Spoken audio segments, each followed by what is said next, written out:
Hello everyone. I've recently made some exciting developments with the newest iteration of my Apple-1 emulator, HoneyCrisp. This video is rather extensive as I cover new features in great detail, so just sit back and enjoy.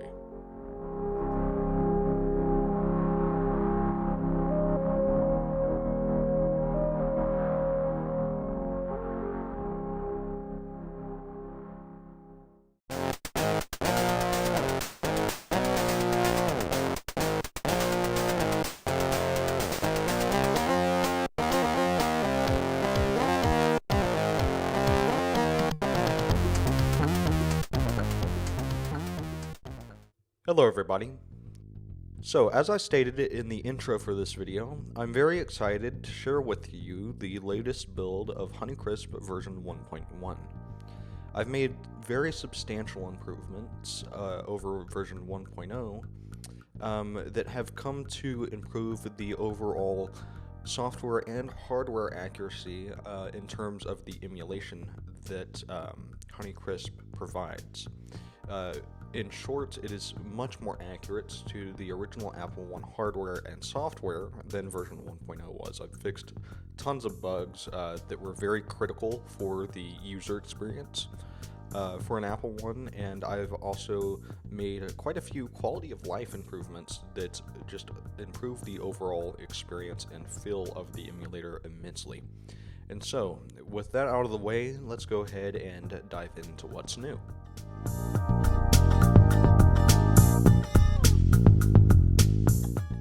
Alright, so taking a look at the UI here, you can see that we have new options in comparison to version 1.0 that allow you to configure the emulator to your liking a little bit more than what was previously possible. And even though what you see here is considered to be the release candidates for version 1.1, I plan to also include the ability to have different preferences in how you can customize the terminal display. So essentially aesthetic settings to where you can customize whether or not it's a CRT screen, or if it's a green screen or an amber screen or a white on black screen like it is with the default currently, and several other options there. I do plan on implementing those before I fully release 1.1 on October 25th. And so again, it's not too many adjustments to the UI, but they are enough adjustments to make a difference. And so let's go ahead and take a look into what these new UI features do.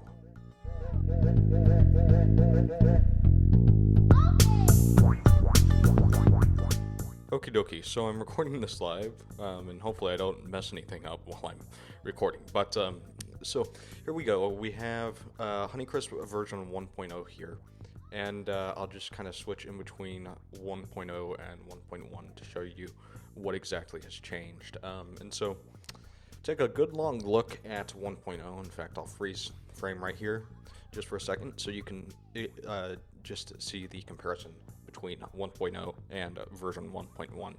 And so this right here is 1.0 build 93025, and as you can see, we don't have a full screen button here, and we don't have CPU speed controls because those are two new features that are exclusive to HoneyCrisp version 1.1.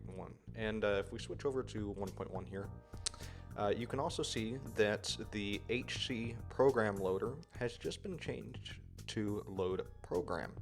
Now, that in particular is a very cool feature because I've fixed some of the major issues that HoneyCrisp version 1.0 had with integer basic, and I'll show you those issues now. So on 1.0, if I was to clear the screen and then soft reset and then go into basic, and you know, the prompt loads fine, and you can do simple programs like print hello. Oh darn. Well, here, I'll just do print 1, and then we will do 20 go sub 100, right? And at 100, we'll just say print 3, and then we'll do 101 return, and then we'll do 30 end. So this program basically just prints a couple numbers out, and then, so as you can see, it does get stuck here inside of the go sub, and this was a pretty crucial thing, pretty crucial bug that version 1.0 had that I've fixed with version 1.1. Now with version 1.1, if I was to start up BASIC by just simply doing E1000 and then R and typing in the same program, if I was to run this on version 1.1, the program will actually execute correctly and go back to 30 to end the program instead of infinitely looping like it does here on version 1.0. So go subs and return functions for integer basic have been fixed, which is a major step up from version 1.0. And so going back to what this section of the video was supposed to be about, which is the UI elements, you can see we have a new CPU speed option. So if I was to browse for a program, and we'll just load up, let's see here, we'll load up beer.hc here, and we'll run this. So let's go ahead and exit out of basic, and then go BEER. This will start the 99 bottles of beer program. And so the CPU speed mechanism here, if you switch over from normal to fast, it will increase the CPU speed to make the execution much faster.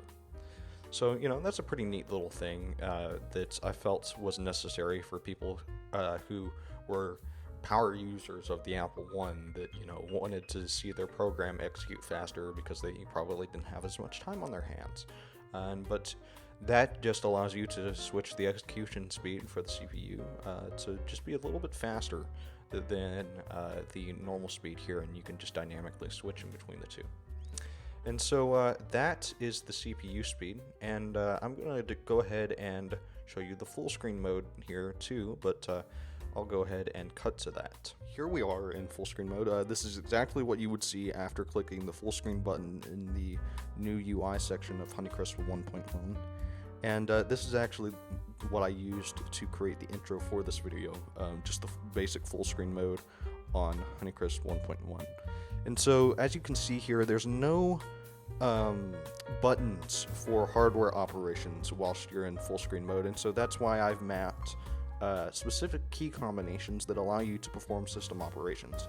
So here we are at a cold startup, and so to soft reset the machine and to clear the screen, we'll do Control W, which is a clear screen function, and then we will do Control S, which is the soft reset to WASMON function. So again, Control W is the clear screen, and then Control S is the soft reset to WASMON. If we want to completely reset the machine back to a cold boot up, or essentially doing a hard reset, we would do Control H. And so Control H would take you back and completely reset the machine. Now I will end up adding a small program counter display in probably the top left or top right corner of the screen before I actually end up releasing HoneyCrisp 1.1 whilst you're in full screen mode, so you can watch the CPU actually execute the instructions like you can outside of full screen mode.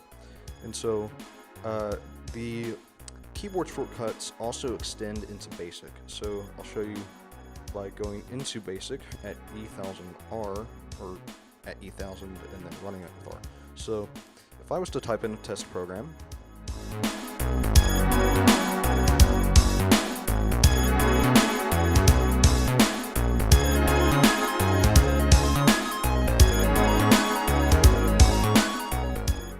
this program will effectively just print the word test over and over again. Now if I was to run it, it's going to do just that. And it will do this indefinitely forever and ever. Amen, just because it's always constantly going back to 10. So, outside of full screen mode, you have a break button to explicitly stop the execution of the program whilst you're in BASIC. Now, one thing that was pretty common on older Apple-1 machines and Apple-2 machines is that you also had a keyboard combination shortcut that could stop the execution of the BASIC program as well. And so that has been mapped to Control-C. When you press Control-C on your keyboard, both inside and outside of full screen mode, it will effectively stop the execution of the program if you're running in BASIC. So that is full screen mode. It's very simple, but it is very effective and very useful for the user if they want to kind of have a little bit more of a focused environment to work with. I plan on making the screen a little bit larger, the terminal window that is, whilst you're on full screen, just to kind of even out the experience a bit. But with that out of the way, let's move on to the next thing. Alright, so the next thing that I'd like to take a look at is the new unified load program browser. So, what this does in comparison to HoneyCrisp version 1.0, which could only load HC files, this unified load program browser can load .bas basic files, .text files, both of which have to contain the source code for the basic program that you want to run, and it can also run .hc files, which contain the machine code for the program that you'd like to load. So I'm going to demo how this works and how it's a little bit more efficient, especially for basic programs, than it was in version 1.0, where you would have to enter basic and manually type out everything, and so on and so forth.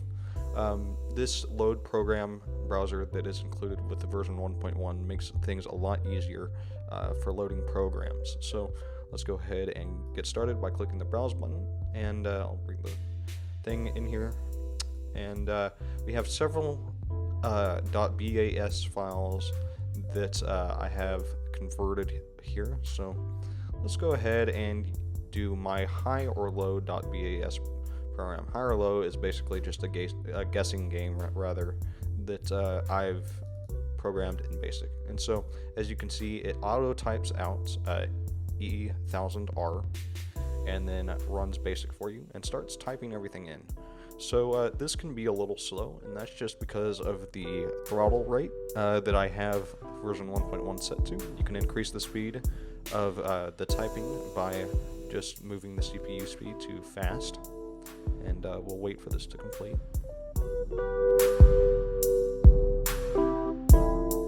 And now that it's complete and it is loaded into BASIC, we can simply just type run. And let's see, we can type run. And there we go, there's the program. So again, in this game, all you essentially do is just guess if the card that the computer gives you is higher or lower. You have cards 1 through 13 to work with, so you can say higher. Let's see if this works. You lose this round. My card was 5. Your score is -1. You want to play again? Sure, why not? Your card is 7. Is my card higher or lower? Lower. You lose this round. Man, I really suck. I can't do this properly. Lower. Hey, there we go. So, that is essentially how the unified program loader works.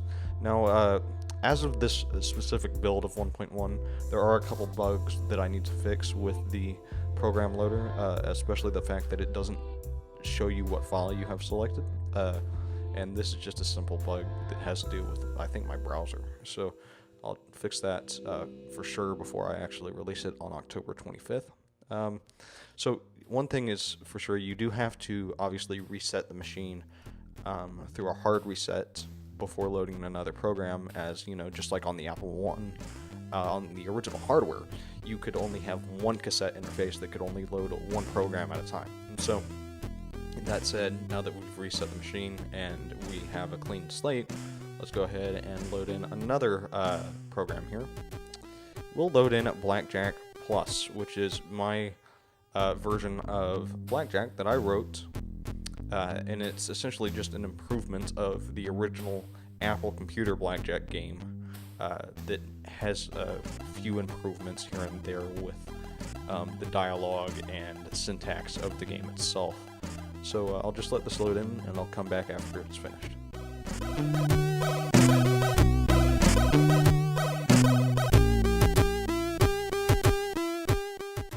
Okay, so now that it's loaded, and as it was with the other basic programs that we've loaded, we simply just type run, and after we type run, the program will start for us. So again, this is essentially just a improved version of the original Blackjack/21 program that's Apple Computer released on cassette for the Apple-1 back in the 70s. It turns out that the original version of the program, at least from what I saw when I checked out the source code for it, had some incorrect syntax, and I found that the dialogue in the program was rather hard to follow, especially for just a casual person. And since I want HoneyCrisp to appeal to a wide audience of people as a sort of a learning tool for people to learn about the Apple-1, I figured I might as well remake any game that probably needs a little bit of improvement. So we'll just say my name is Landon, and we'll now say, here we go, Landon. Okay, what's your bet? I'll make a straight bet of 50, and I show a 7 of spades, you have a king of hearts, and a jack of spades. No, we're going to say there. Bam, I win. So we'll make a higher bet, let's say 100. And I show 2 of spades, you have a 7 of hearts, 6 of hearts. Sure, I'll hit. Bam. Man, that's awful. Okay, and then if we type 0, we'll exit out of the program. And that's that. I mean, it's, again, just very simple. You click and run. That's just about it. So let's try loading in a program that's just a standard .hc file, like beer.ht, which is a 99 bottles of beer program I've featured on this channel many times before. And I believe that since we haven't loaded anything into the Wasmon state, we should just be able to run it directly from here. Yeah, and there we go. It's running just fine, even on normal CPU speed or fast. It's just fine. So that is pretty much all for today. I don't really have anything else to show off other than the fact that in Wasmon, the test programs that are pretty well known throughout the Apple-1 community, like this one that was created by Jeff Jetton, actually operate properly on HoneyCrisp version 1.1 like they would on real hardware. Originally, this program would just freeze up and quit back to Wasmon on version 1.0 instead of displaying this specific pattern of characters. And there are several other test programs that are on applefritter.com, which were especially helpful to test if version 1.1 was getting the hardware accuracy spot on versus 1.0, which wasn't as accurate as I wanted it to be. So, that said, that's really all I have to show today. I will be releasing HoneyCrisp version 1.1 after I tighten some things up on October 25th. And with that said, I'll see you guys in the next video, and thank you for watching.